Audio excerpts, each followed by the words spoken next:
Astaghfirullahaladzim, astaghfirullah.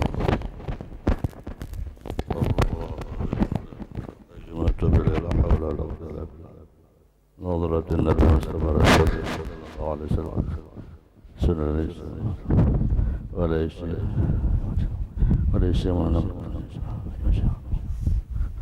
Salam al-Fatihah. A'udzu billahi minasyaitonir rajim. Bismillahirrahmanirrahim. Ar-Rahmanir-Rahim. Maliki yaumiddin. Iyyaka na'budu wa iyyaka nasta'in.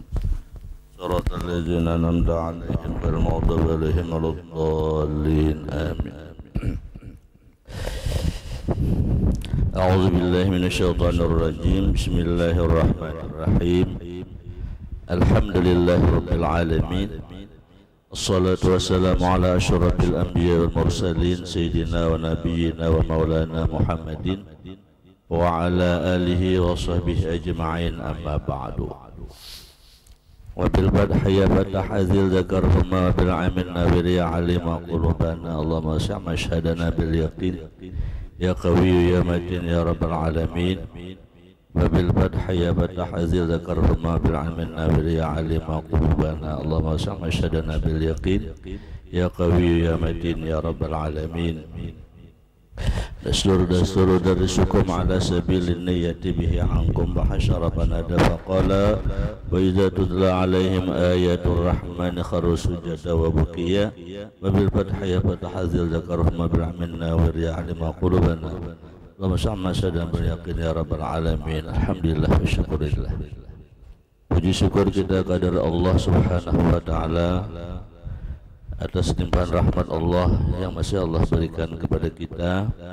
Salawat dan salam tercurah dan terlimpah untuk junjungan kita Nabi Muhammad sallallahu alaihi wasallam serta para sahabat kerabat ila yaumil qiyamah. Alhamdulillah, tak terhingga kita panjatkan kepada Allah. Allah berikan kita panjang umur, sehat walafiat. Kita kembali berkumpul bertemu di majlis insyaallah penuh barakah ini karena kita sudah lama libur, hampir 2 bulan, setengah bulan sebelum Ramadan, setengah bulan sesudah Ramadan. Jadi hampir 2 bulan kita libur dan kita sekarang alhamdulillah dipertemukan kembali oleh Allah Subhanahu wa taala. Kita dapat melanjutkan mutalaah kita, kajian kita mengenal ilmu-ilmu fikih yang disampaikan oleh datu-datu kita zaman bahari. Jamaah rahimani wa rahimakumullah. Qala al-mu'allif rahimahullah ta'ala wa nafa'ana bihi wa bi'ulumihi wa asyarana bi zumurati bid-darain, amin. Berikutnya adalah fasal pada menyatakan setengah daripada sunat sembahyang.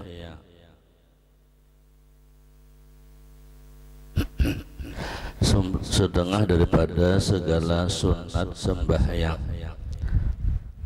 Dalam sembahyang itu ada pekerjaan-pekerjaan yang sunat. Walaupun pekerjaan itu sunat, janganlah kita tinggalkan selagi kita mampu mengerjakannya. Karena sunat itu semakin kita kerjakan semakin menambah nilai daripada sembahyang. Yaitu sunat itu adalah menghiasi warna yang wajib.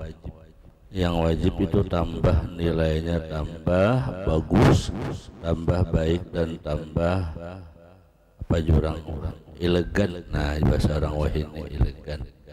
Ibarat orang beulah wadai kolambin nang wajib tu ya nang bulatnya nah ya nang coklat tu nah nang sunatnya tu ya nang ditambahi apa-apa nang bakoliling putih-putih gitu kan.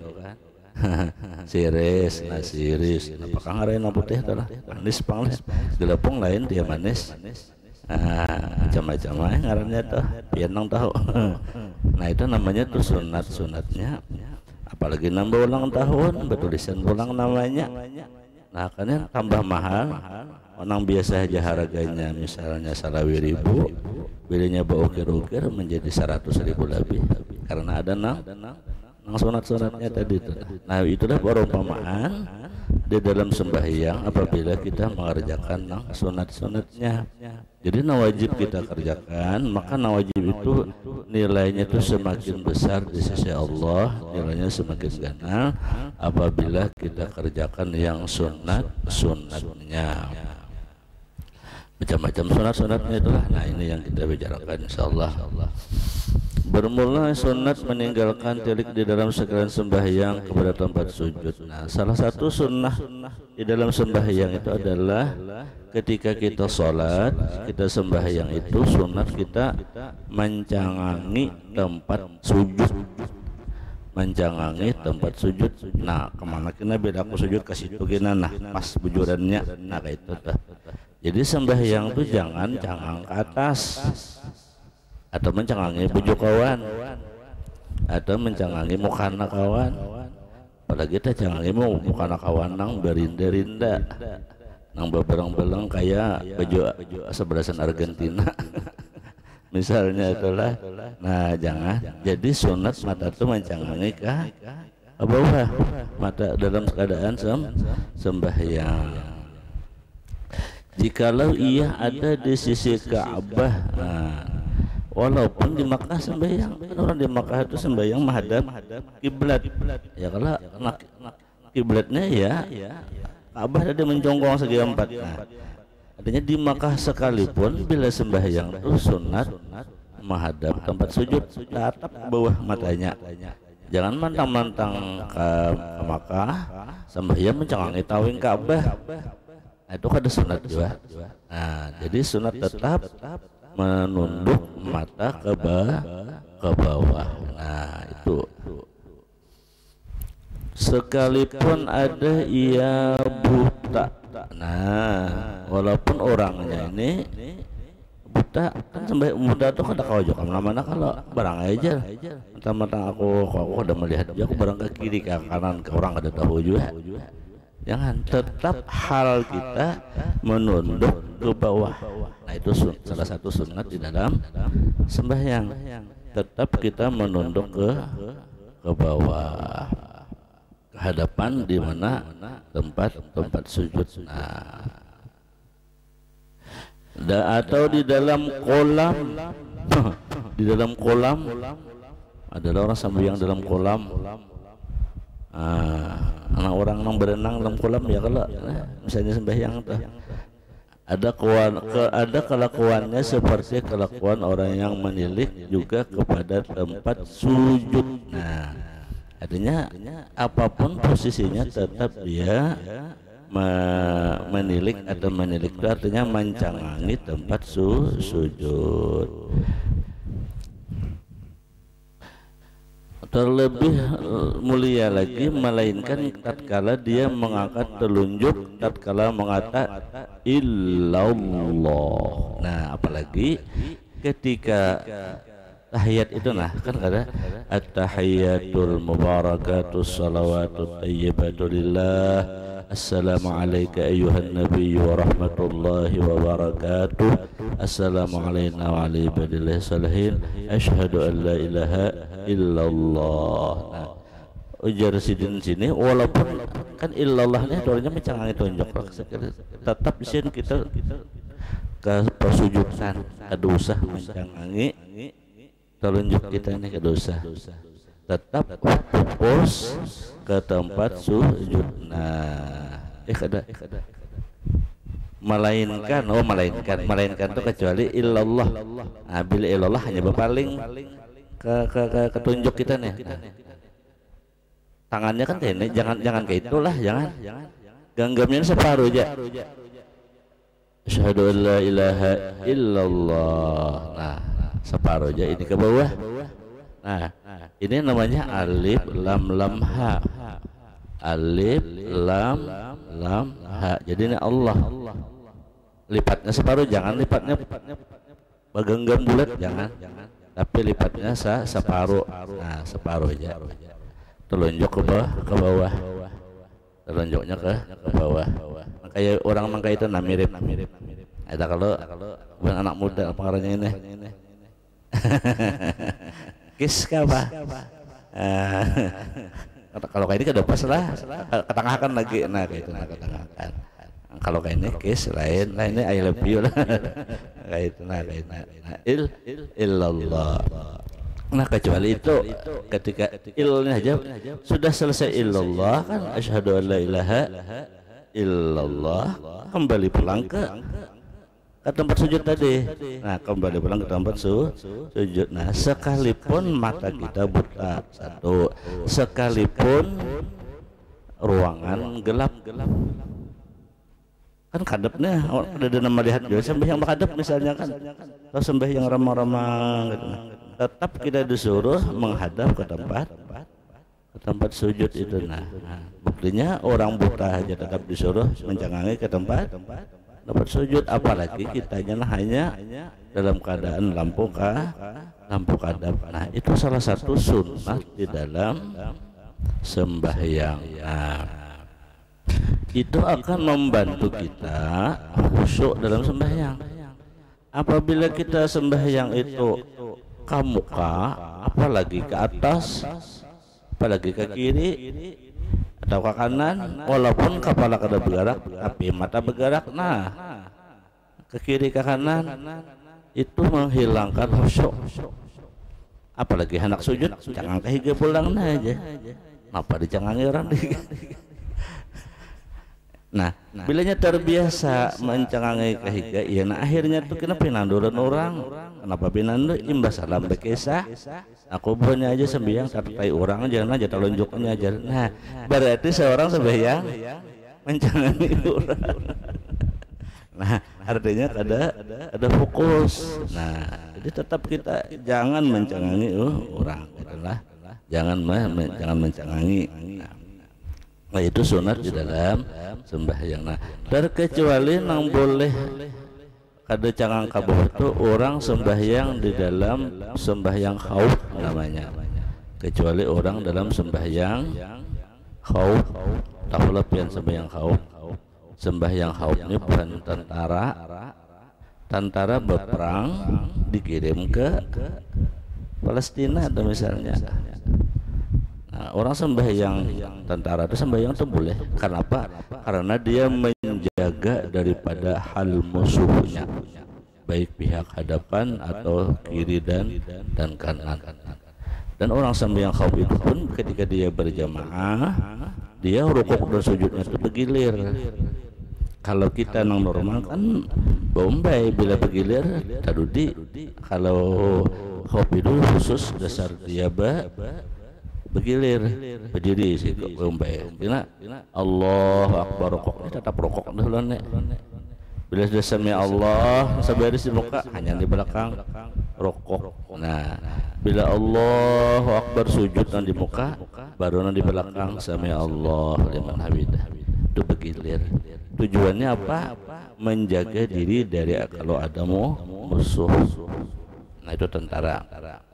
Nah ini artinya apa yang pian ambil makna? Sembahyang itu kan artinya saking wajibnya toh, walau berperang tetap disuruh sembahyang. Nah walau berperang tetap disuruh sembahyang. Nyata-nyata ada musuh toh. Nah anehnya tuh kita ini berperang ada negara aman aja, di rumah ongkong-ongkong aja. Ya tuh kada sembahyang. Nah inilah ilaha illallah. Disinilah kita tuh iman kita tuh jauh benar. Sedangkan itu kan kita ini rasa pandudunya sudah masuk surga. Parasa yang pada amal kita kurang. Nah jauh kurangnya amal kita.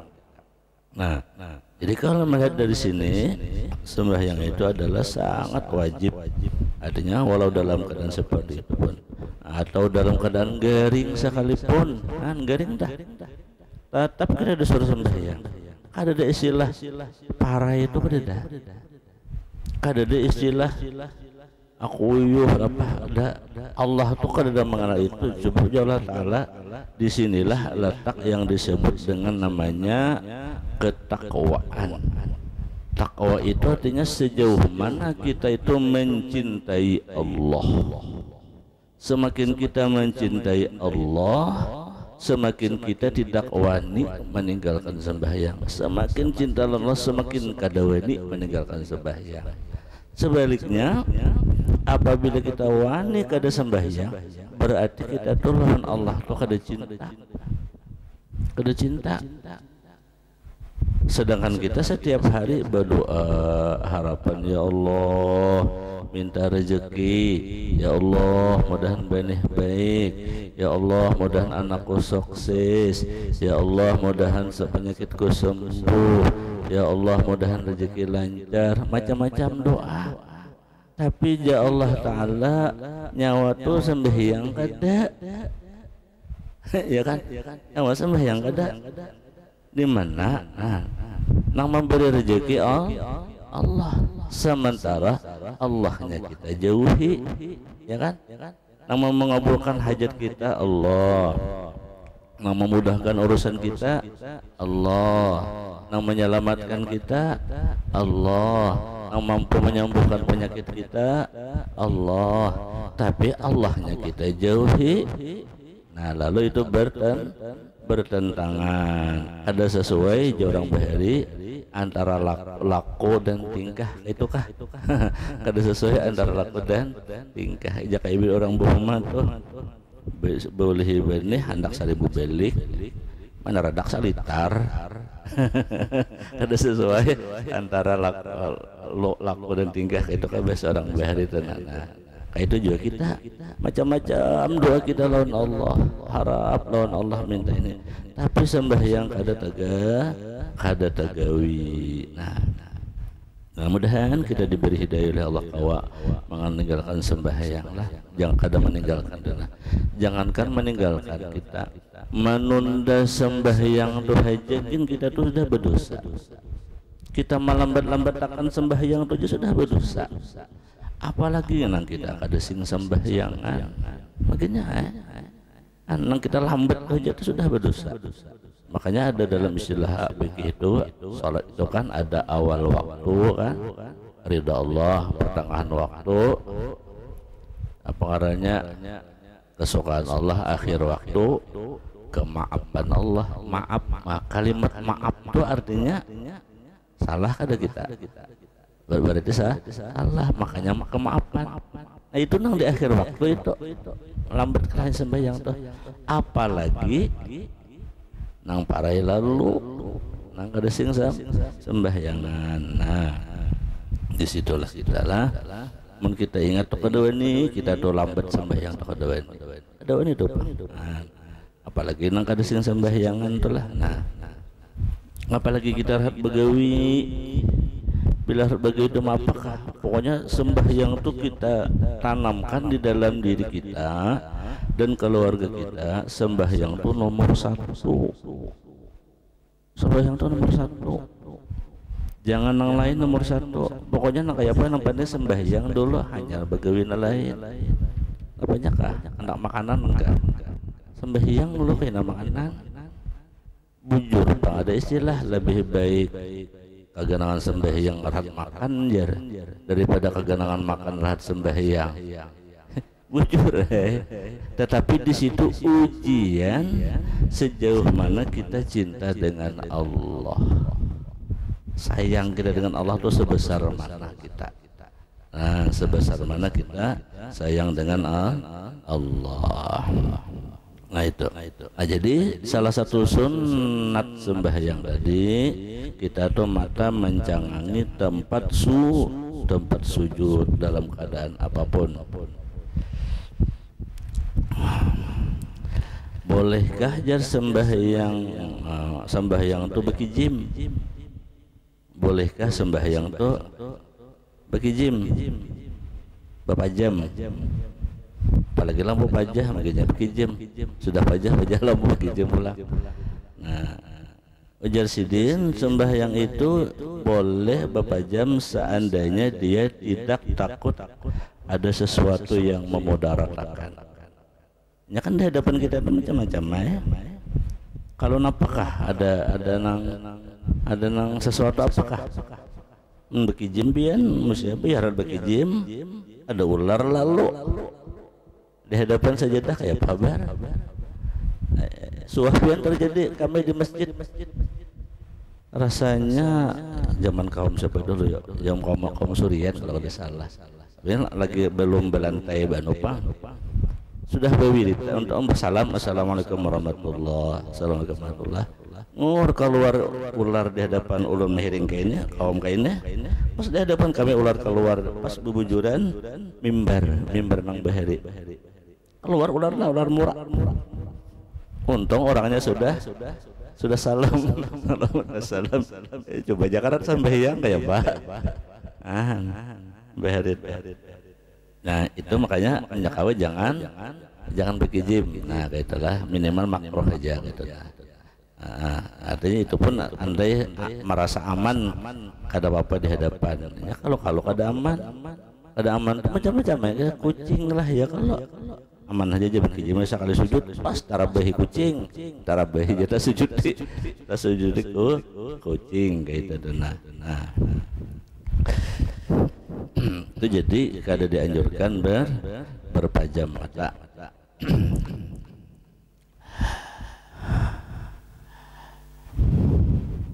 Melainkan pada orang yang sampai ada sambaran yang bertuliskan dengan rupa hewan dan lain yang melengkapi tulisannya di tempat pada sujud, sunat baginya bahwa dia ada menilik kepadanya dan mengistisnakan pula setengah ulama barang yang jikalau sembahyang seorang pada pihak belakang Nabi maka tiliknya kepada belakang, terutama daripada tiliknya kepada tempat sujud. Nah, kecuali orang ini sembahyang berhadapan lawan Nabi jadi imam, yang jadi makmum. Nah itu baru mencangangi Nabi di muka, karena mencangangi Nabi lebih sunnah. Amun guru kada melaki kada juga tetap harus sujud ke bawah.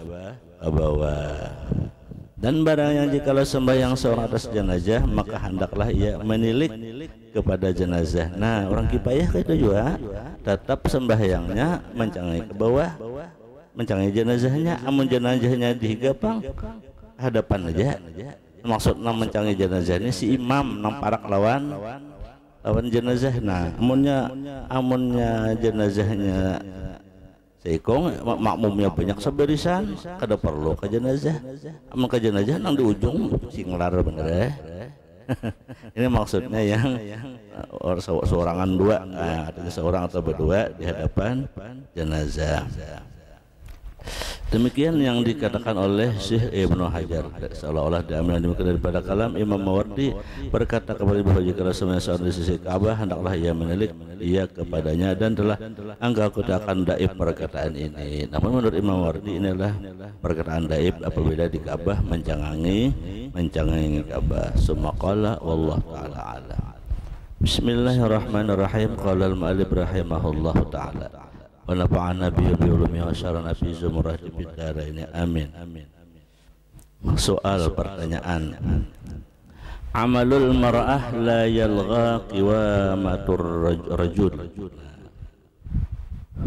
Ada yang bertakun dalam hadis dalam kitab ini, kayak apa seorang perempuan bekerja yang melebihi pekerjaan laki-laki, begawi melebihi gawian lelakian. Nah,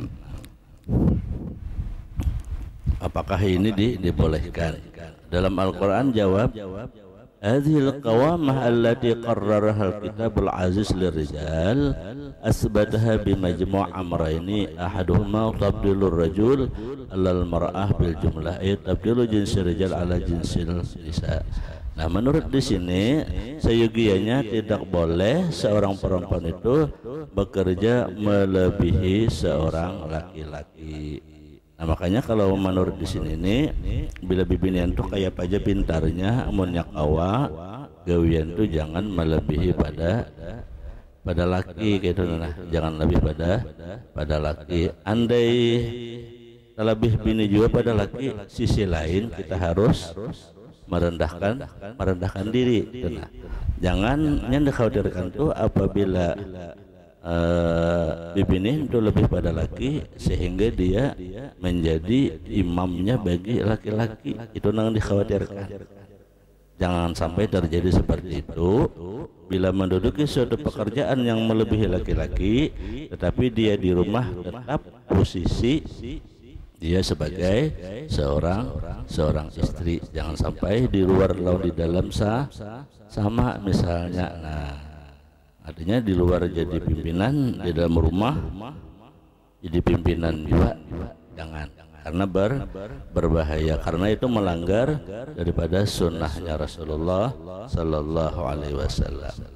Pertanyaan yang kedua, hal yajuzu lil mar'ati an tasta'milal barukah? Apa itu? Hiya sya'rul musta'ar li zawjiha. Wa hal yadkhulu dzalika tahta nasbi nahyi an waslish sya'ri? Apakah boleh perempuan itu bekerja, yaitu asya al-barakah, yakni menyambung bulu-buluan, apa ya, menyambung rambut. Nah, jadi dilarang dalam agama kita menyambung rambut. Bapak, rambut ini handap disambung, nukar rambut sambung. Nah, makanya orang nafik kada mau bulu mata nang bertambah kangarnya tuh lah, bulu mata berpasang tuh, karena itu kategori menyambung. Kan rambut saja kada boleh menyambung. Nah, apalagi menyambung daging. Tahu lebih menyambung daging, hidung mitak tambah daging andak di hidung sini, nah supaya kelihatan mancung. Nah, itu namanya menyambung daging. Kalau hukum sini menyambung rambut aja kada boleh hukumnya, apalagi menyambung daging. Nah,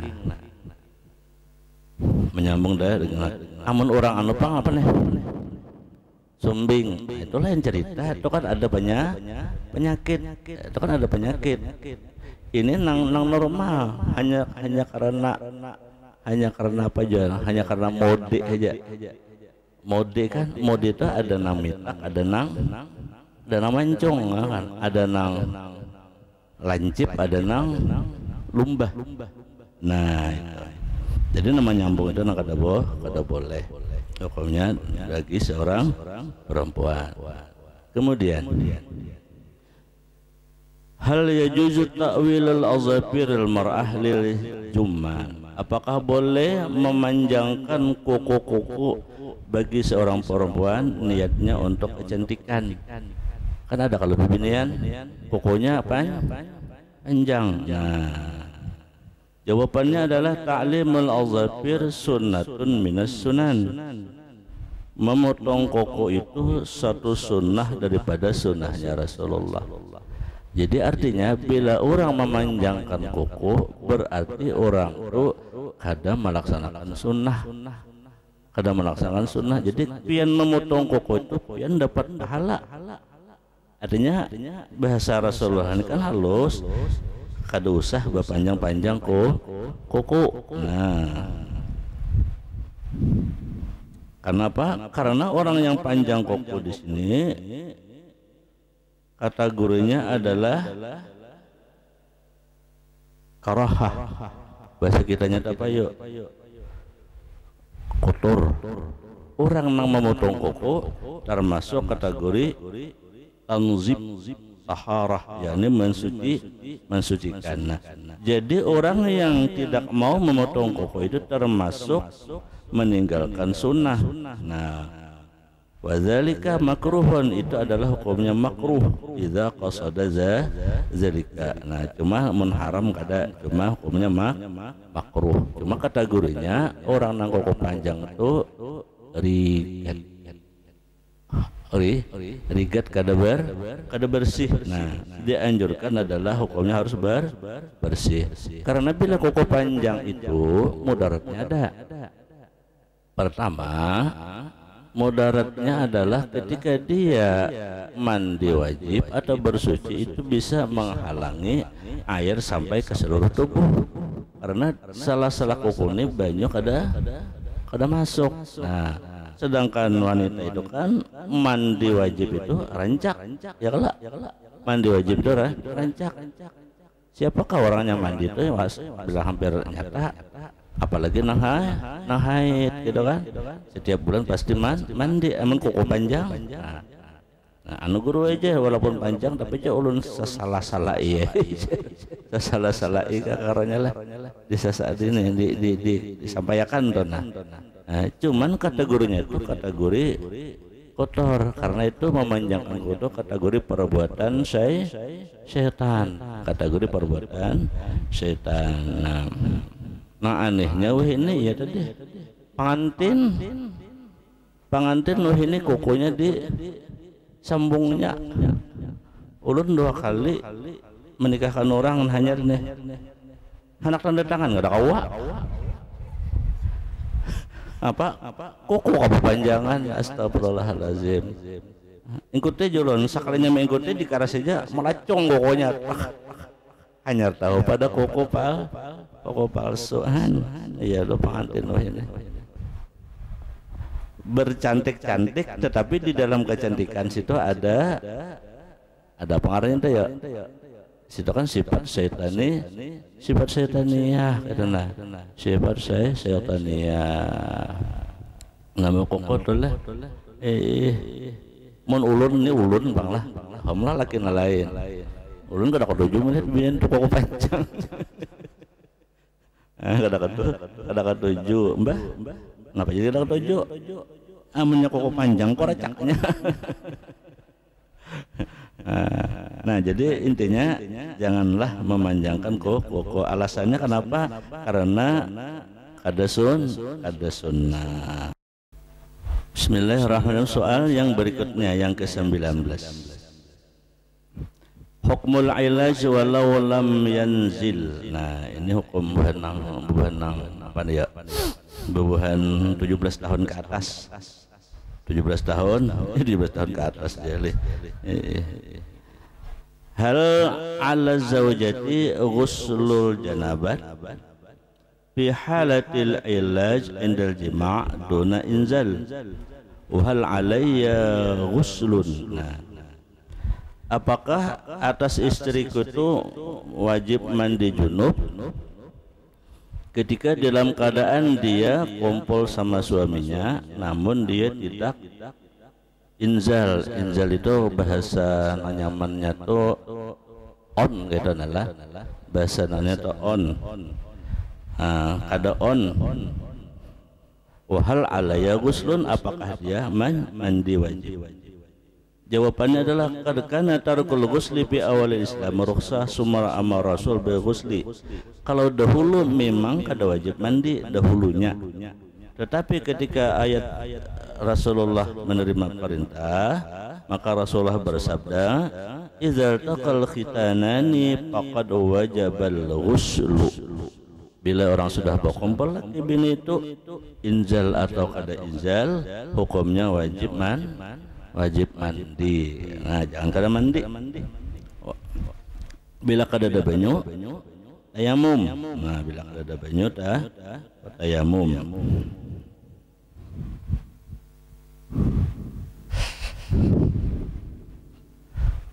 Soal yang ke-20. Talaba rajulun min zaujatihi qada hajatihi fi duburiha. Nah, ini 17 tahun ke atas juga nah. Ini kisah urusan wanita bang lah. Bahal hadza tasarruful jairun. Apakah seorang laki-laki menuntut daripada istrinya dia ingin mengumpulinya dari belakangnya? Apakah ini dibolehkan? Jawabannya la ta'tun nisa bi asyasihinna. Jawabannya adalah janganlah kamu dalam hadis, janganlah kamu mendatangi istri-istri kamu dari belakang mereka. Nah, maka di sini pahaman daripada ulama, inna ityana zaujah fi dubriha haramun. Orang yang mengumpuli istrinya dari belakangnya itu hukumnya haram. Bila laki meminta wajib menolak. Karena apa? Dalam Al-Quran la ta'ata li makhlukin fi ma'siyatil khaliq. Kada boleh taat lawan makhluk termasuk suami bila maksiat kepada Allah. Bila laki hendak nang di belakang kada boleh. Nah, hukumnya haram. Itu hukumnya haram. Itu kotoran. Kada boleh laki-laki hendak nang di belakang. Tapi kalau dari belakang boleh. Nya beda hendak nang di belakang, lawan nang dari belakang. Paham kalau pian lah. Nah, itu bedanya. Bila dari belakang boleh, tapi nang di belakang ada boleh, hukumnya haram. Nah, siapapun orangnya. Nah, ini hadis Rasulullah Sallallahu Alaihi Wasallam. Kenapa jadi demikian? Ini terjadi apabila seorang laki-laki, biasanya apabila istrinya dalam keadaan haid. Bina haid kan? Kada kalau dikumpuli, sementara laki-lakinya kada kurang iman. Nah, kenapa dilarang tadi seorang suami kalau ingin yang di belakang? Karena yang di belakang itu adalah sesuatu pekerjaan yang ringan dan kotor. Mau diulhash wal khara'ah wal qadharah. Itu tempat segala kotoran. Sedangkan Islam itu adalah bersih. Islam itu menyukai yang bersih, bersih itu. Nah, jadi solusinya ujar Mama Diti, daripada inya hendak dari belakang, laki kada kawa ditahan-tahan, lebih baik pian menggunakan tangan. Lebih baik pian menggunakan tangan daripada menyurung nang di belakang. Itu solusi bagi orang nang besi suami nang kada kawa ditahan-tahan. Hanya kada sama lah. Setiap laki-laki itu ada nang kawa ditahan bininya, ada nang kada kawa. Nah, itu caranya seperti itu. Kemudian pertanyaan yang ke-21, hukmu tahadutsi syab ma'al ajnabiyah ibratul hatib. Hukum berbicara seorang pemuda yang ajnabiyah yang dari telepon, nah, berteleponan lawan orang nang halal nikah. Apa hukumnya jikalau seorang pemuda nang belum berbini, dia berbicara dengan pemudi, pemuda dan pemudi, pemuda nang kada berbini, pemudi nang kada berlaki. Fit telepon fi ghairi hajah, lewat telepon tapi kada ada keperluan. Menelepon orang lain ini sama pada apa namanya itu ya, jomblo lah. Maksud mutazawijah ini tidak hanya nang bujang, nang balu, iya juga maksudnya nang kada ada bisi pasangan. Lalu menelepon nang pasangan lain tapi kada ada hajat, hanya untuk main-main. Nah, apa hukumnya? Al-jawab idzal kana ittisal bi talpun ghairi hajah fa innahu yantiju raibatun. Apabila tidak ada keperluan, artinya hajat, maka itu menimbulkan keraguan.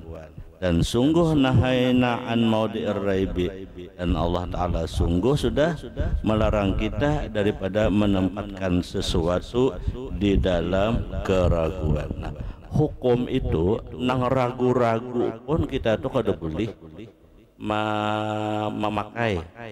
Nah, ragu-ragu ini halal kah, ini haram kah, ini halal kah, haram kah. Nah, sama tadi berpandir lelaki nan bibinian di telepon nang kada ada keperluan, itu kan diragukan halal haramnya karena kada tahu nang tujuannya itu apa, nang tahu hanya diri sendiri. Nah, karena itu menyebabkan ragu, maka itu lebih baik ditinggalkan. Kada usah aja sih.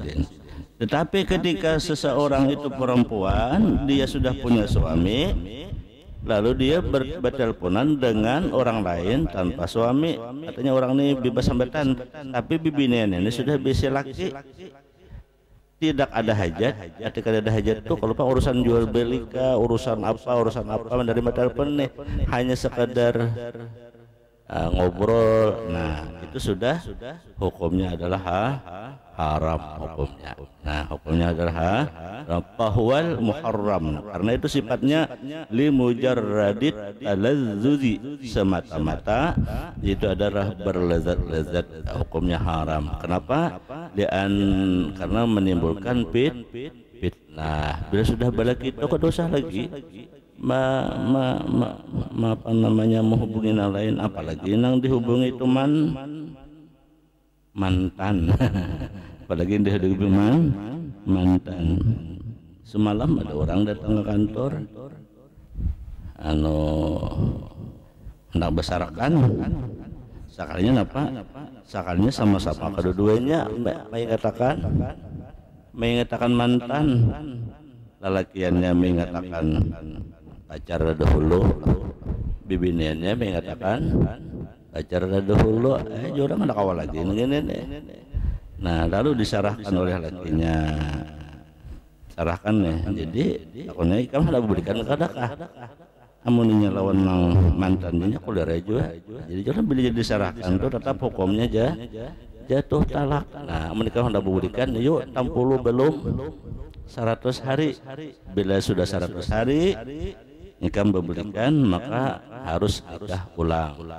Apabila belum 100 hari nikah memberikan cukup babulkan aja, jangan lagi ikam kurujuk, jangan ini rujuk hak misalnya boleh bila belum 100 hari. Nah jadi ipiknya dia apa akibat ya tadi badalipunan bawiaan nawah ini kan hanya mantannya tuh korbannya ada kawin lagi, kita kiriminya gambar jorang nomor HP itu ganti ya lagi, bila sudah balik dudi ini lagi dudi pangarannya lah dulu pacar nomor HP itu jangan lagi dengan itu ganti semua, lupakan masa lalu. Nah artinya itu timbul fitnah. Nah maka di sini jar musannif di anal fitnah tafihi akbar wa a'zamu, karena fitnah itu lebih besar nilainya, oleh karena itu makanya hukumnya haram. Jadi dosa bila sudah balik itu dosa lagi, berarti teleponan orang lain dosa lagi,